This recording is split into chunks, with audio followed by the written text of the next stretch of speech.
Well, I think the relationship that an individual has with their leader is the fundamental building block of how they experience the rest of the organization. And so, if a leader is not taking the time to spend time with the direct report, it's hard for everything else to kind of fall into place, right? And so, the first thing that has to happen is that a leader has to send the message to the employee that they care, and they care enough to set aside intentional time for them to connect, develop a relationship, and then every good thing can follow from there. So in the check-in meeting, the leader needs to be fully present and not rushed. They need to be prepared for the meeting. So maybe there's an agenda that, the direct report and the leader co-creates. They need to be intentional about creating psychological safety. And that means doing things like allowing the direct report to give feedback instead of only ever receiving feedback.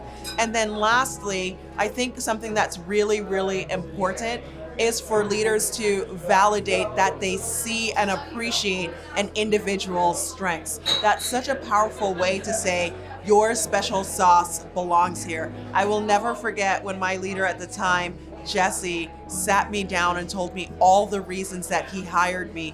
And those reasons were my particular strengths. I've never felt so energized to contribute in a role. And I wish more leaders did that with frequency and intentionality like he did.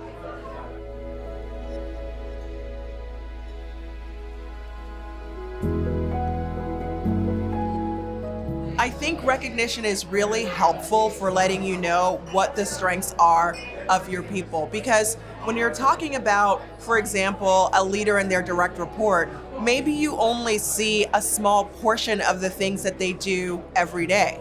But when you bring in peers into this recognition experience, now all of a sudden, you're getting perspectives from different types of people.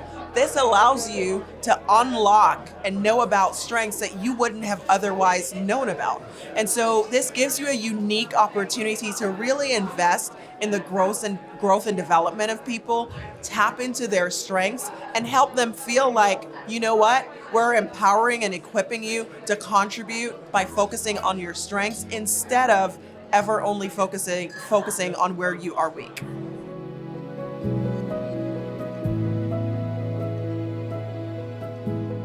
I think we need to bring it back to the fundamentals. There are lots of conversations about strategy and transformation, and those things, of course, are important, but none of that happens without people. And so we need to go back to the basics, things like recognition, appreciating people for who they are and what they bring to your company, and choosing to spend their efforts and their energies there.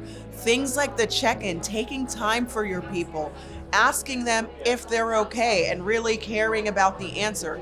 We need to bring it back to the fundamentals so that we can accomplish the big things like strategy, execution, transformation.